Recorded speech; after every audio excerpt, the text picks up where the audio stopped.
はい、こんにちは。包丁のことあれこれチャンネルです。いつもご視聴いただきありがとうございます。今日はこちらの同じ素材で作られた包丁2本をそれぞれ性質の違う砥石2種類を使って研ぎ比べながら切れ味の違いや研ぎ感などを見ていきたいなと思っています。合わせて研ぎ方の基礎知識を復習しながら進めていければなというふうに思ってますので、最後までご視聴の方よろしくお願いいたします。では、まず今回使用する道具の説明で、基本的に包丁は素材によって切れ味や特徴、価格もそれぞれ変わってくるんですけれども、今回使用するこの包丁2本は、スーパーゴールドハイスという、ハイス鋼というのを使っている包丁になっています。福井県の武生特殊鋼材株式会社の粉末焼金法という方法で作られている鋼なんですけれども、簡単に説明すると、急速に凝固させた鋼の粉末を原料にして圧縮して焼いて伸ばすという工程で作られて、硬くて粘りもあって摩耗もしにくい、なおかつ錆びにくいという包丁の利点すべてを兼ね備えた超高級刃物鋼と言われてますね。作りはこの2本とも3層構造と言いまして、で、ちょうど真ん中の食材が切れるところ、芯材部分がハイスになっていて、周りは錆びにくいステンレスになっているので扱いやすいというような構造ですね。で、2本ともブランドは日本橋のキヤさんになってます。価格はこちらの清永キヤという方がちょっと高いんですけれど、35,000円ぐらい新品で買うとしますね。こっちはもうちょっとリーズナブルなんでしょうか。同じような作りで同じ鋼材が使われていくと。なので、包丁を買う場合は、できれば芯材に使っている鋼が何なのかっていうのを知っていくといいかなと思います。そんなに安い買い物でないので、そこはすごく重要な要素かなと思います。続いて、砥石なんですけれども、こちらがビトリファイドというタイプの砥石になってます。キング砥石と言われるものなんですけれども、こちらの旋盤とちょっと仕上げの目の細かいもの。で、こちらがマグネシアタイプという砥石になってますね。こちらのちょっと違うタイプを使っていきたいなというふうに思ってるんですけれども、別途砥石の詳細は以前私の動画でも簡単に説明させていただいているものがあるので、そちらを見ていただけるとありがたく思います。概要欄にリンクしておきますので、ぜひご覧ください。で、今回少し簡単に説明すると、こちらのビトリファイドの製法の砥石は1000度ぐらいの高温で焼かれているものですね。なので器と一緒でちょっと叩くとキンキンキンという音がします。で、気泡が多くできていて吸水性も高いのでたっぷりと水に浸してから使用するタイプの砥石になっていますね。逆にこちらはマグネシアタイプというセメントの結合材で常温で乾燥させて練り固められているという感じなので、きめが細かくて吸水性はビトリファイドに比べるとかなり低いので水につけとかなくても良いタイプですね。価格はこちらのマグネシアの方が少し高めになってますかね。では早速研ぎの方を進めていきたいと思います。はい、研いでいこうかなと思ってるんですけれども、まず研ぎ前の切れ味をトマトで確かめてみましょうかね。切れないですね。なかなか両方ともダメですね。ちょっと研いでいってみようかなと思います。では、水にしっかりと漬け込んでおいたこちらのビトリファイド、こちらを使ってまずちょっと研いでいってみたいかなと思ってます。で、改めて研ぎ方の基本も説明していきたいんですけれども、砥石と包丁の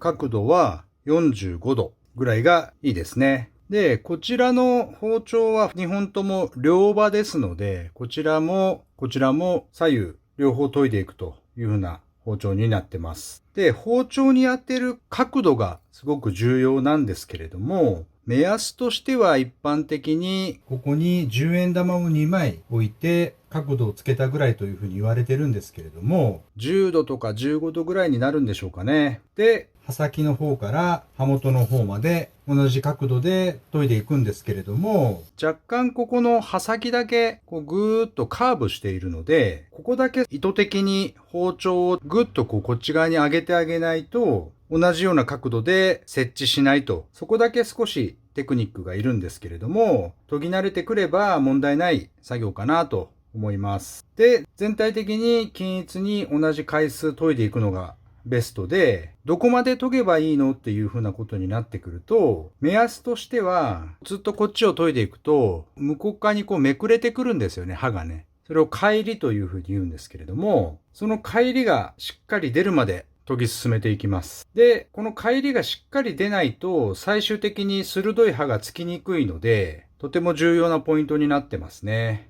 こっちを研いで全てめくれてきたら、次逆を同じように研ぎ進めていって、刃が均等にこういう風に尖るという風な形になってきます。そうすると、刃先のところにバリといって金属片が溜まってくるようになるんですよね。それが出てくればもう切れる状態になっているというサインなので、そこまでが一応研ぎの一連の流れになっていきます。なので、ちょっと進めていってみようかなと思います。まず45度。で、10度ぐらいで刃先の方から研いでいきます。で、先端はちょこっと腕を気持ち上に上げてあげるような感じで研いでいくと、ここがこういう風に当たるようになってきますね。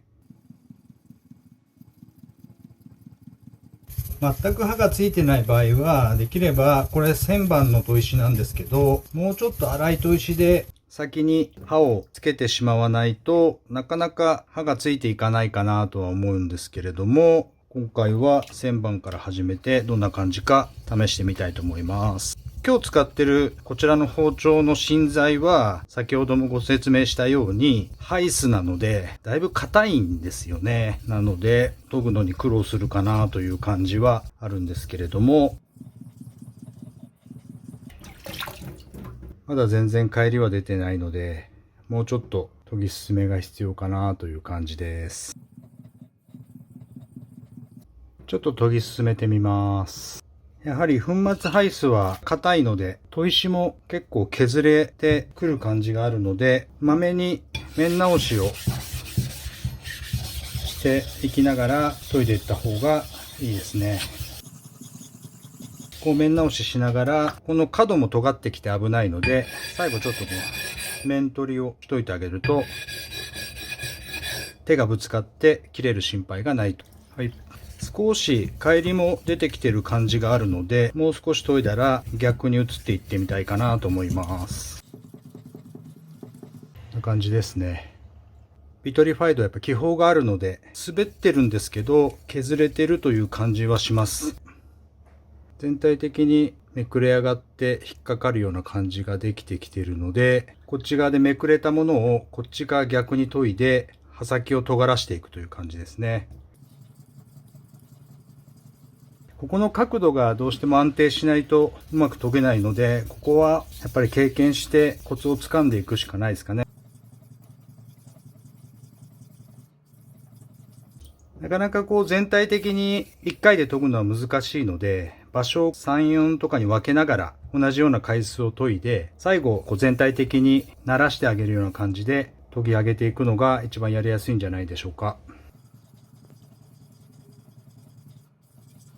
ちょっとめくれてるところを常に確認しながら刃先を尖らしていくという感じで研いでいくといいかなと思います。もうそろそろいいんじゃないかなという感じになってきてます。爪も引っかかって動かなくなってるので、だいぶ刃がついてると思います。なかなかちょっとバリみたいなのは見えにくいと思いますけれども、だいぶ刃先尖ってるので、ちょっと仕上げに移りたいと思います。この仕上げを当てとくのと当てとかないので、刃の切れ味の鋭さっていうのはやっぱり変わっていくので、ぜひ仕上げを当てるのはおすすめです。今1000番に当てたのと同じように研いでいって、刃先を仕上げの細かさに変えていくと、そうすると滑らかな刃先になっていくのでおすすめです。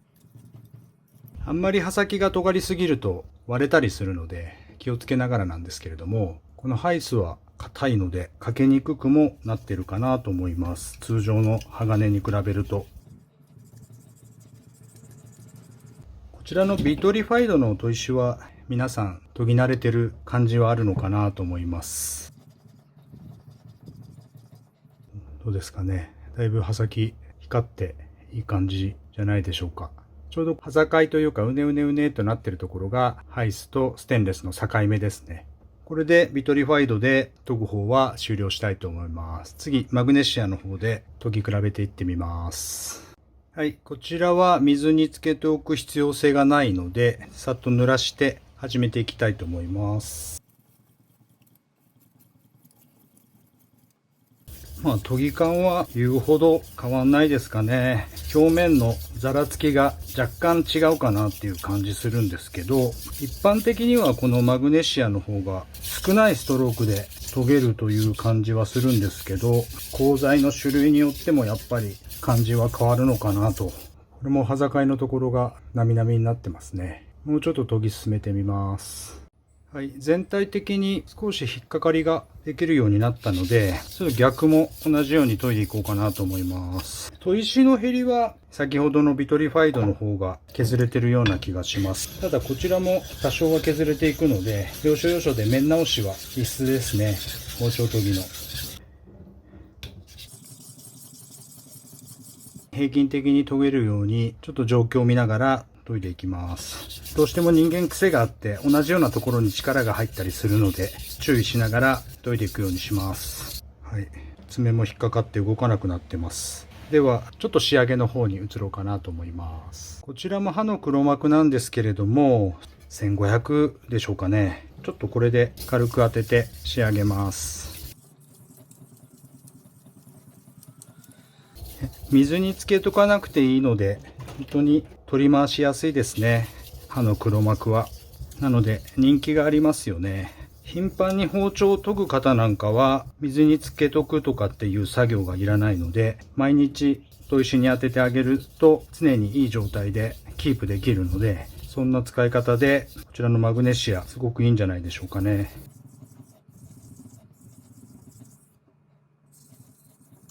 どうでしょうか。だいぶ切れそうな感じしませんか。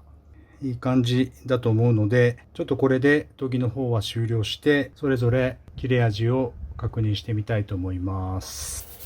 少し綺麗になりますね。はい、じゃあちょっと先ほどのトマトですけど、どうでしょうか。かなりいいんじゃないでしょうか。マグネシアで研いだ方です。こっちはビトリファイドで研いだ。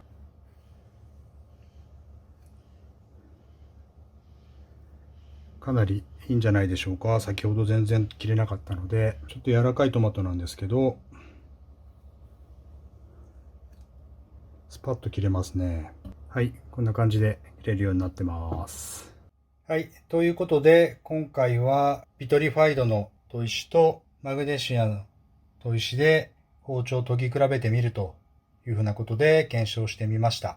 砥石の扱いや便利さは、こちらのマグネシアタイプの方がやはり良い感じですね。それなりに値段もするんですけれども、予算とご自身の使用頻度などを考慮しながら選んでいただければいいのかなというふうに思います。ビトリファイドの方もしっかりと削り込むイメージはあるので、自分の思い通りの刃付けとかそういったものをしたいのであれば、こちらでも十分可能かなというふうに思います。はい。でも、あくまでも個人的な研ぎの検証ですので、今回の動画をいろいろと参考にしていただきながら、ご自身に合う包丁と砥石のペアリングを見つけていただければなというふうに思います。総じて包丁は日々の料理に欠かせない道具ですので、ぜひともご家庭での調理や食事を有意義にしていただくために、包丁も大切に扱っていただければなというふうなことで、今回の動画は終了とさせていただきたいと思います。いつも最後までご視聴いただき、本当にありがとうございます。ではまた次の動画でお会いしましょう。さようなら。